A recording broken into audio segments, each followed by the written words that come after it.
Take a deep breath. Deep conversations are starting. Hello from another episode of Deep Conversations by Breath Hub. I'm with Charlene. Charlene, we were speaking about that. I like the Charlene. Thank you very much, Welcome. certainly. But either way is very beautiful. Yeah. Thank What you. does Charlene mean? Oh, that's a good question. And I don't have the answer to it. Okay, good. Yeah, good. Good one. Welcome, Charlene. Thank you very much. First of all, I would love to explore about your journey on breathwork and, holistic world. And I would love to learn when you started on this path and how it's been going on. And Thank you. just leave it up to you. Sure. Okay. So I would say actual training and starting with breath work really began during the pandemic, at the beginning of the pandemic. I mean, prior to that, I had been doing mindfulness and yoga since 1995. So it's not like pranayama and mindfulness and conscious breathing wasn't something that I was doing on a regular basis, but kind of the concept of bringing breath work into my practice, bringing breath work into the work with my clients really started at the beginning of the pandemic when I was, And is this a pandemic book? So let's see, kind of, but I was offered to write the book and then sign the contract in September of 2019. Okay. So pre-pandemic. Right time. Yes. I was doing the second rewrite editing of it right as we were entering into the pandemic at the beginning of March 2020. And before that, it was all about mindfulness and meditation. And what was the practice? A lot of very body-based meditations. Really the idea that a lot of the work that I do is helping people get out of their head and into their bodies. Yeah, like ground. And I can see that in your posture. Yes, thank you. Yeah, absolutely, right? Where we spend so much time from the neck up and that the intellect takes so much primacy. And we're really taught that our strength and our wisdom is really all about our cognitive abilities. Yeah. But that's only a part of the story, of course, right? Yeah. And then when we can get into our bodies, it actually not only calms our nervous systems, but it calms our minds so we don't have that incessant overthinking. So our minds and our thoughts are able to be more efficient and effective and focused. What we were actually talking with Brenda, my guest in the episode before this one, we were talking about the fact that like many people, work on their minds and they do a lot of coaching and transformational mind methods, using methods. But it's kind of like whatever you do with the mind, even though you got it and you're fully enlightened in the mind, if you don't ground that energy, nothing changes in your life. So that's basically what I myself, with my 25 years of experience, would love people to understand. That's why breathing, breath work, connecting with your body is so important because, you can get it in the mind and you can figure things out in the mind. You can have a clear vision, clear mission, and very clear mindset. But unless you ground it into your system, it's not going to reflect in your relationships, in your business, in your life. So it's kind of like our body is the tool to reflect what we have in the mind. It's rather than, of course, it calms down the mind because I think, the whole mission of this body, the whole goal of this body is actually reflecting that energy. So if the energy in my mind or the consciousness in my mind doesn't get reflected into my body, that's why we get stuck in the mind. It's like, that's why people are, but when it does get expressed through the body, it's kind of like the body and the mind is like, this was the goal after all. Yeah, absolutely. I love that as you were sharing that, my body, I was having a visceral response in my body, right? Of the bubbly effervescence of excitement around that knowing. Yeah. And I speak of it a little bit in my book, but just kind of the concept and idea. Yeah, this is the book, Burn Bright. I love the cover, by the way. It's Thank you. Yeah, the art department at my Say publishing. goodbye to burnout and reignite your spark to burn bright. Beautiful. Heal yourself from burnout and live with presence, purpose, peace. Yeah. And for that to happen, it's like going out of your mind and, you know, connecting with your physical body and your breath, I think. Absolutely. I mean, yeah. that's the thing. It's I didn't even necessarily realize how much breath work I offered my clients until I put the name to it of, breath work. Yeah. Makes sense. And it's very much the connector, right? The bridge between the mind and the body. Yeah. Yeah. Yeah, it's kind of like grounding the whole energy, grounding the whole whatever. And yeah, and I've been recently talking about this a lot. So that's kind of like, I think that's the mission to, you know, talk about.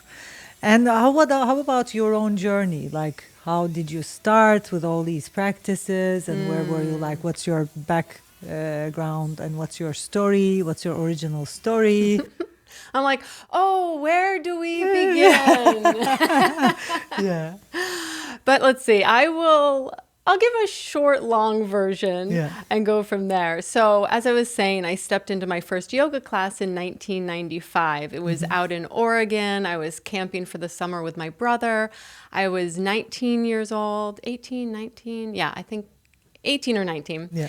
And I was quite depressed, had really low self-esteem, and life was just felt like such a drag, such a chore.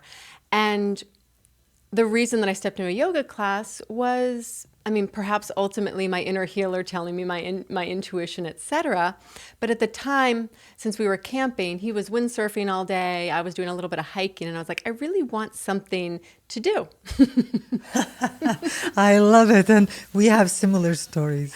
Okay, wonderful, Sweet, wonderful. Yeah. Like the whole depression and don't knowing what to do. Yeah. I can connect with that, yeah. Absolutely. And so, yes, I started going to yoga classes, and I went pretty much every day, the whole 2.5 months that I was there. And then after that, I continued with yoga when I moved back to Massachusetts. It became a very rich practice for me, which again, it took some time. I didn't realize how important it was and integrative it was for my mental health. So I moved from Massachusetts after leaving college to bigger mountains and more snow, because I was like, okay, I don't know what I love to do. Like, there wasn't any passion inside of me, right? Like, the depression really took a hold of me, but I knew that I loved to ski and snowboard. So I was like, okay, bigger mountains, more snow, where are they?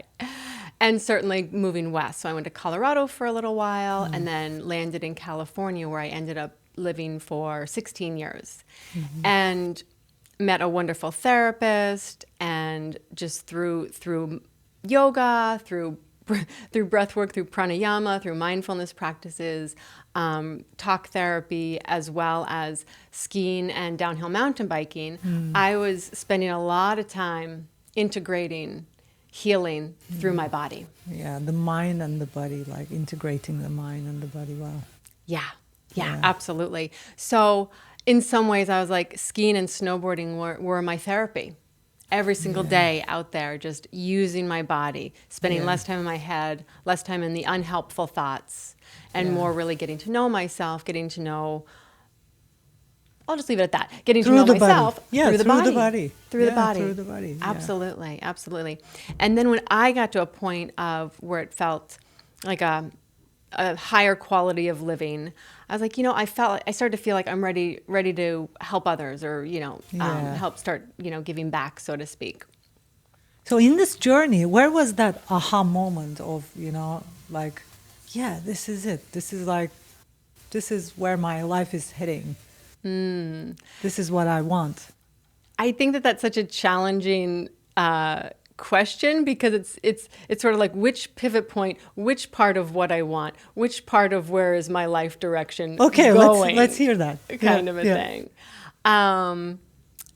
So I don't have necessarily one particular one, but I will share with you when I started to notice that I was feeling mentally well. I mean, I certainly had been transitioning out of depression for quite a few years, and so I was able to notice that, kind of allowing... And this is without prescriptive medicine of any kind, nothing. It's like you're one of those, individuals who told to herself, probably like I did many years ago, like, I'm going to change the state myself. I don't want any prescriptive medicine. I don't want to go to a doctor, psychiatrist. Like, I became like this because of a thought or because of what I'm doing on the psychological level, and I'm the only one who's going to change that. Was that your story as well? Not quite, but close. Yeah, close. Okay. I think I was like 20 or so, and my parents were really worried about me. If I'm remembering the story right, they really were like, perhaps medication would help you. And so at that point, it was like I was stuck in this hazy phase darkness. And so I thought, okay, maybe it would. Yeah. So I was prescribed Zoloft. I went on it for about 6 months. And what it did for me was it just made everything flat. So I wasn't really depressed anymore, but I didn't have those moments of joy or deeper connection with people. It just subdued everything. Like numbness. Yeah, that's so what they do. Huh? So I knew that this was, well, even before I knew it wasn't a long-term solution, or it felt like it wasn't going to be a long-term solution. So I definitely knew, well, I don't want to be living, now I don't want to, definitely don't want to live like this forever kind of a thing, right? But what it did was it lifted me out of that dark depth, the depths, so to speak, to be able to sort of see the light at a slight distance. And that was really what it did for me in those 6 months that I was on it. And then I went off, and I've definitely never questioned being back on it. Yeah. Yeah. So kind of like inside those, because I think the reason for all those dark emotions, dark feelings, if there's anyone who's feeling like that right now, because we have, like I said, almost the same story. I was there as well, like very dark, and I mean mainly my life was I was feeling like meaningless and hopeless and unhappy, and didn't want to do anything, didn't want to know what I would do. So it's basically, I think the reason behind that is like not finding your purpose, not finding what you want, not finding your meaning, like because we are not, I think, centered enough.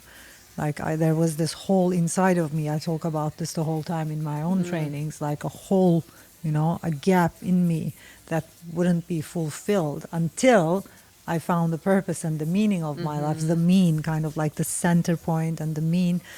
And yeah, if there's anybody listening to us or watching to us right now, watching us right now, who has the same problem, like that depressed problem, I think those ups and downs, emotions, and when you go deep, there, it's like you either need a very strong tool to center yourself, which for me was breath work, and maybe like prescriptive medicine can also help for a short period of time to just calm down so that you can center yourself easier, because it's not easy to center ourselves when we're inside those emotional states. Absolutely. Yeah, it's too much. Yeah. And as you were talking right at the end there, it reminded me of a pivotal moment and pivotal point. It was a couple years after I had gone off the medication. I hadn't yet met the therapist that would ultimately help me change my life. And I realized, okay, I have a choice. I can either, not that it's so black and white, but to some degree, especially at that point, it was. I could either continue living each day like it was a chore, like I was doing the proverbial dishes day in and day out, because that's really what life felt like for me. Although some people love doing dishes, but that's not the point. That's not my thing. Or I can figure out how to get well. And it was that day and that moment and that realization of, okay, I'm going to get well. I didn't know what it felt like. I didn't know what the steps were to get there, but I had made that commitment to myself. My inner healer heard it, and it was just, that's where we're going. Yeah, that's brilliant. That's a great system. That's a great way to put it. And I still know there might be some people who can't do that as well, because that's your strength. And I can see that in your energy, like decision and making the decision, to go there. And I think whatever you experienced, deep there, I think helped you make this decision. And sometimes people think, like when I talk about my story, like how depressed I was and how, although my life was okay, how bad I was feeling, people think it's a bad thing. But I think it's a good thing, because if you can't go there, like deep, then you can't, it's kind of like you can't have that power to decide. It's like that depth gives us the power to decide. It gives us the power to, okay, I'm going to be out of this now. I've had enough. Yeah. And for us to feel that, we need to go deep there, Absolutely. And I think meditation and mindfulness and all those practices also help, but I think breathing is a tool. Like with breath work, with breathing, taking deep breaths in, we really connect with the depths of our being. And I think that's like the power that can change us. Yes. I absolutely agree with you on that one, for sure. I think it has the ability to shift things really quickly, right? It helps us, it transitions us out of our prefrontal cortex, out of that, that rational thinking part of our brain, and allows us to really go deep into those places that we may not look at, the places that we are very good at hiding and avoiding and protecting ourselves from. Yeah. But the breath allows it to come out. Yeah. How was your experience with breath work? Like, when was the first time you really tried really, really deep? Yeah, I was just thinking about that actually as you were sharing the last piece of what you were sharing. So it was on an IG Live with Erin Telford, who many of you may know of her work because she's quite incredible. Yeah. And I had heard about her before. I'd been following her for years, but it was right at the beginning of the pandemic.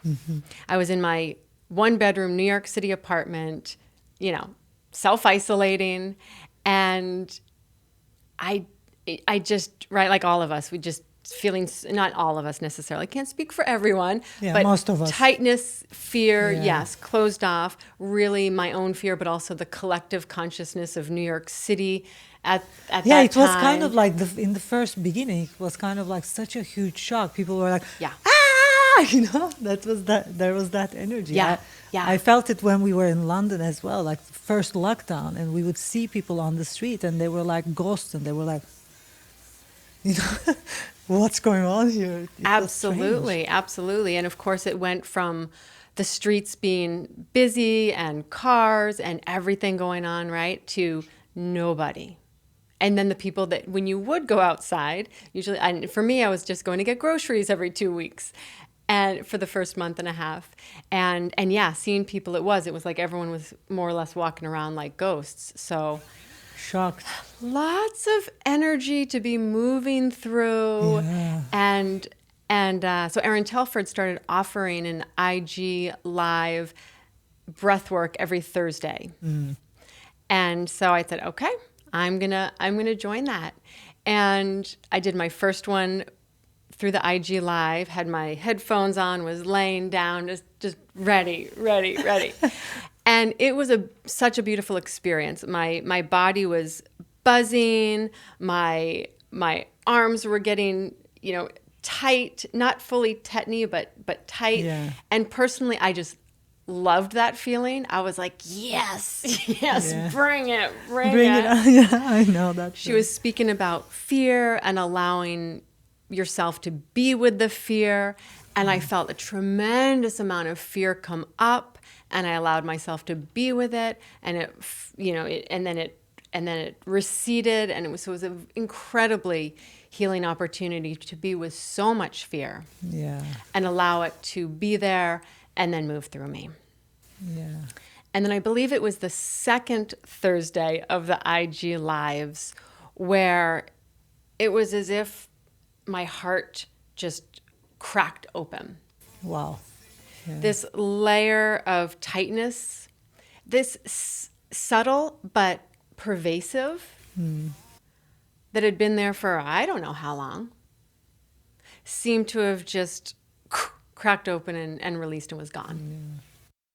Yeah, I think the beauty of breath work is once you, especially start practicing it every day, we don't even need kind of like an hour of breath work. If you just go ahead and practice 15 minutes, 20 minutes of breath work every day, it eventually, even without you noticing and knowing about it, it eventually transforms all those limits and shut down, and it's just amazing. I mean, it's just, how can that do that? It's gives you the flexibility and the joy and Yeah, and because you said fear, I think in the 21st century we're so conditioned on, having courage and, being happy the whole time, being high the whole time. It's like, I think we miss the beauty of fear, because you were speaking about fear as if it was an, very nice thing, and it is in my own experience as well. But people who are listening to us right now, who are more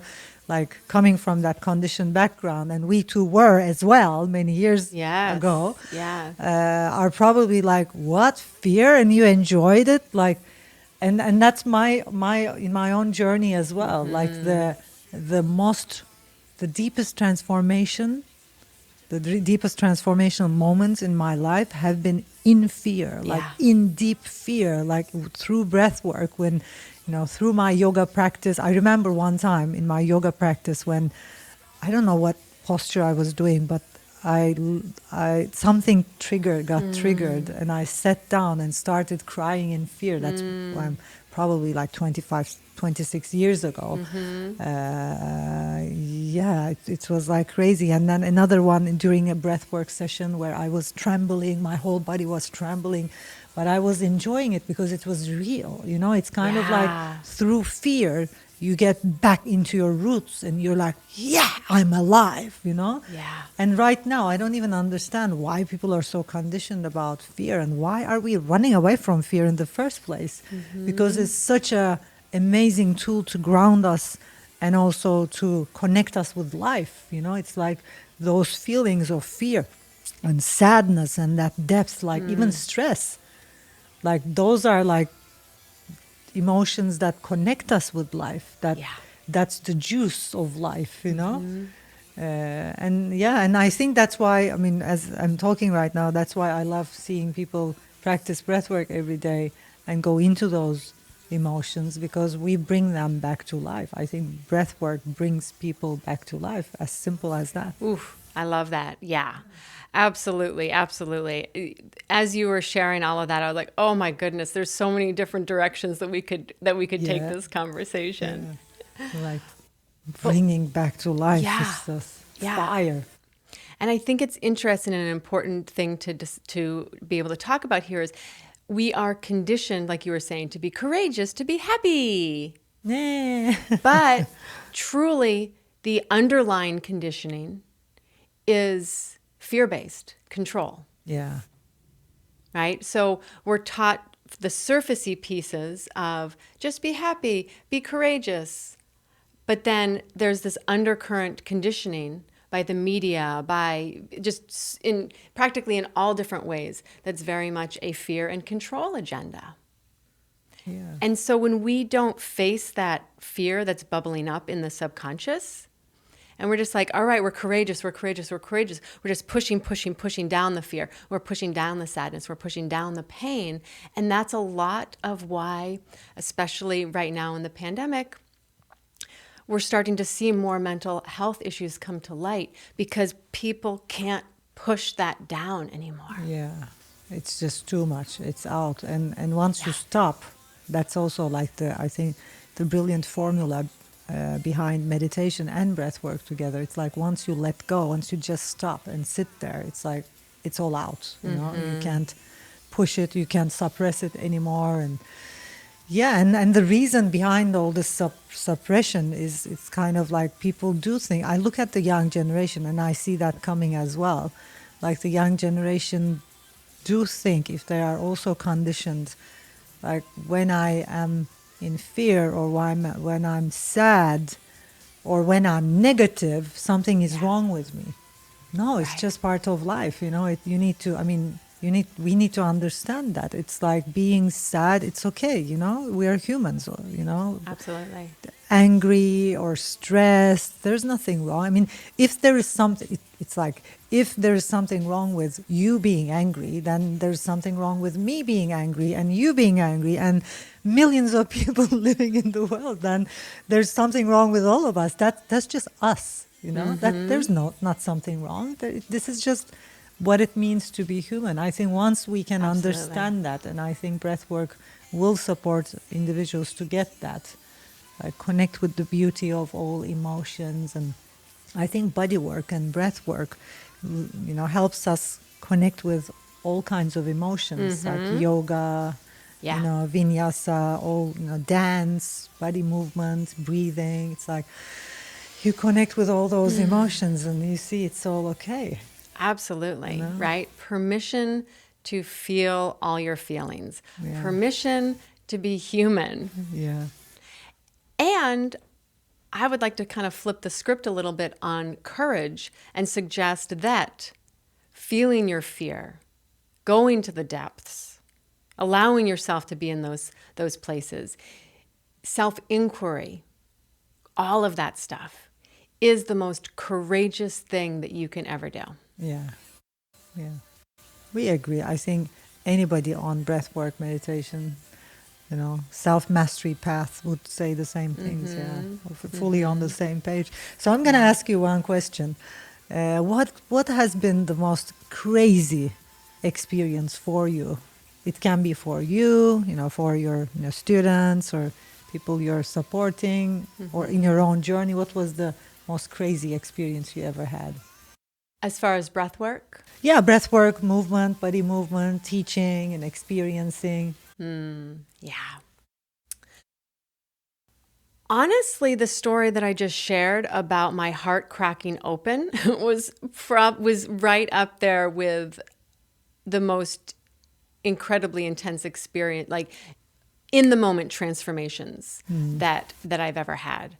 I tend to be someone, like some people I think have more often, in breathwork practices, more of these big moment type of transformations. I tend to be someone that transforms more slowly over time. Yeah. And what I've noticed is that seems to be how my students, my clients also Are as well. And I was speaking with Erin Telford about this at one point. We did a Q&A, and she had shared, and this is her opinion, and I would say it resonates. I don't know if this is an absolute 100% certainty, right? But so for her, she does tend to, she spoke of, kind of those more intense moments. And so many of her students have those kind of moments. She suggested, because of my energy and space that I hold, that it can offer a different type of a healing journey that perhaps is less, oh my goodness, wow, and more of a slow healing. gradually and deeply. Yeah. Yeah. It's interesting that you say that, because I realize also in my journey, like we bring our own transformation journey to people. And mine was like one session made it all. Like my first and only breathwork session, it changed it. It changed everything. My breath totally, integrated. Transformed, opened up. Whatever. It just happened in an hour breathwork session. It's like crazy. And that's why my journey have been like one session, that's all, And people have been telling me that, like we had Brenda and she told me like I had one session with you and then life changed and transformed. It's very interesting that we have different ways of, helping people, supporting people with our own journey and experience. Absolutely.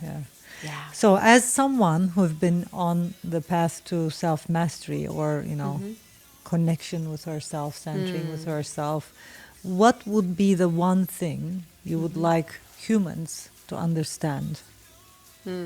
What would be the one thing you would like humanity to get, like,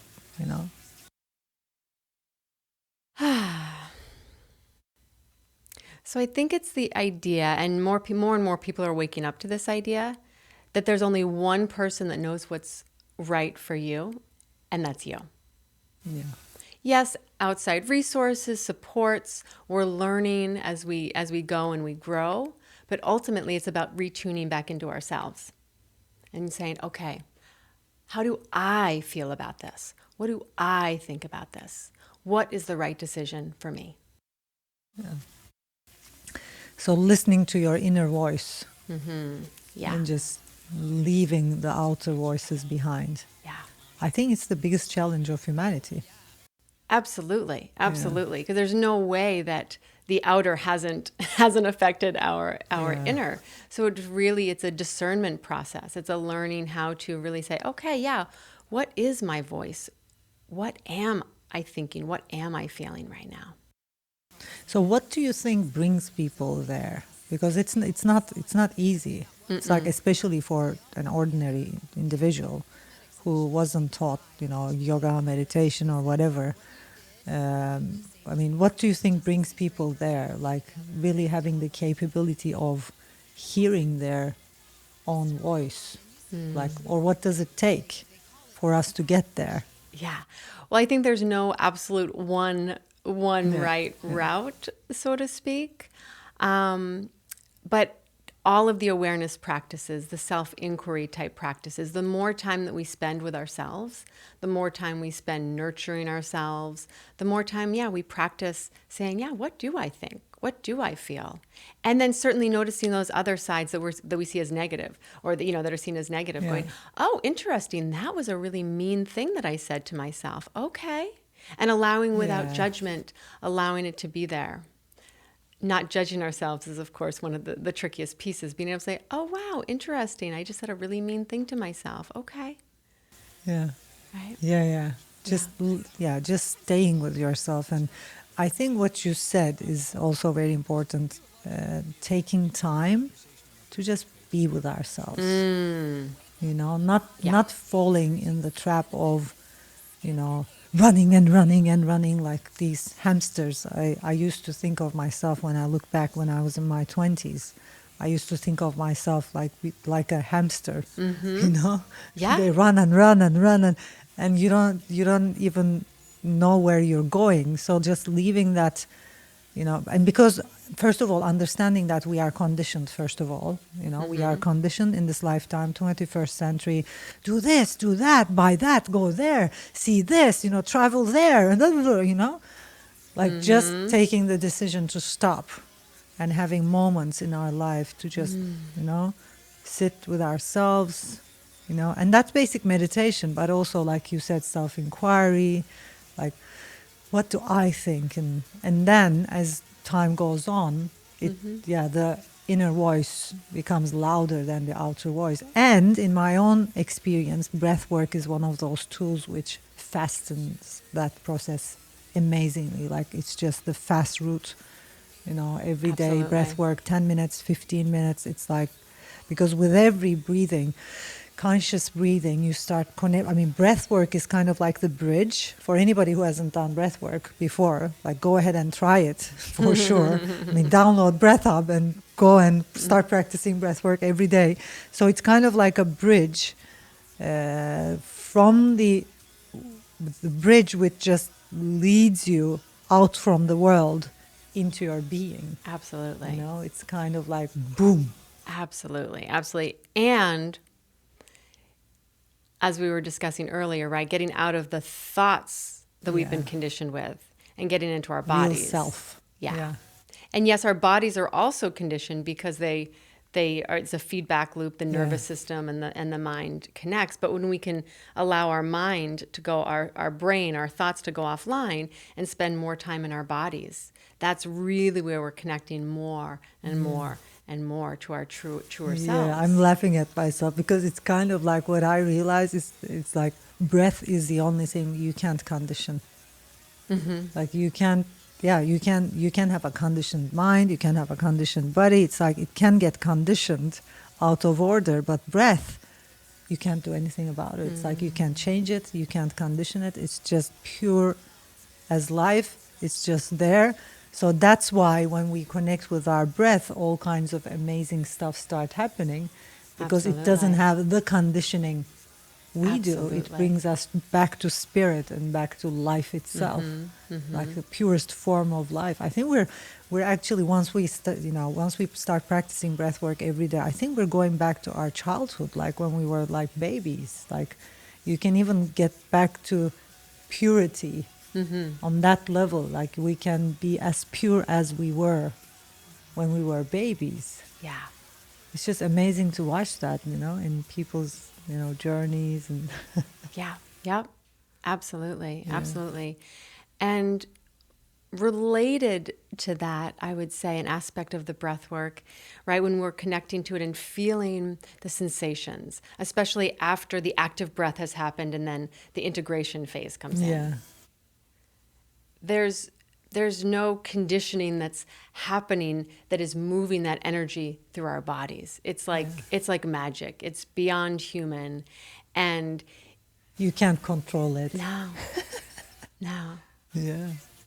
Yeah. Crazy.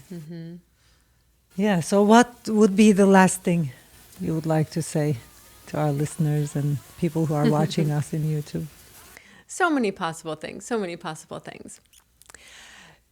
So I actually want to speak on the idea of the hamster wheel and or steamrolling through your day, because it so resonates with me with my clients, because a lot of my clients that I work with are in New York City. Not everyone, but New York City, but also in other areas. Many of them are professionals, and really I'm helping them, get out of burnout. Yeah. And a big piece of burnout is happening. It's created and perpetuated by steamrolling through your day. Not even having any moment to check in with yourself. Sometimes people forget to use the bathroom or eat lunch or drink water, any level of self-care that might seem minor, but ultimately it's major when you start paying attention to your day, to yourself during your day. And then the hamster wheel piece, right? There's the steamrolling metaphor, and then there's a hamster wheel metaphor of, at the end of the day, getting off that hamster wheel. Whether it's at home, closing your laptop and making a cup of tea, or walking around the block, or whatever it is, but having something to delineate between your work life and the other aspects of life, really going, okay, I'm getting off the hamster wheel. And precisely. Yeah, amazing. Exactly, yeah. So this book is about that, exactly that. Yes, absolutely. It's 6 chapters of really tuning and helping people tune into their bodies, their minds, their feelings, their values, so what's important to them, and really creating a lifestyle with small shifts that create major change. And again, very much getting in your body, connecting with your breath. Yeah. Yeah, thank you so much. This was very special, beautiful. And thank you for listening and watching us. I will see you in the next episode. And don't forget to download Breath Hub if you haven't yet done it. Start breathwork right now. It's very easy on your phone. Just do it every day. It's going to change your life. And I will have my next guest very soon in the next episode. Thank you. Bye. Yeah, crazy stuff. Thank you. Yeah, thank you.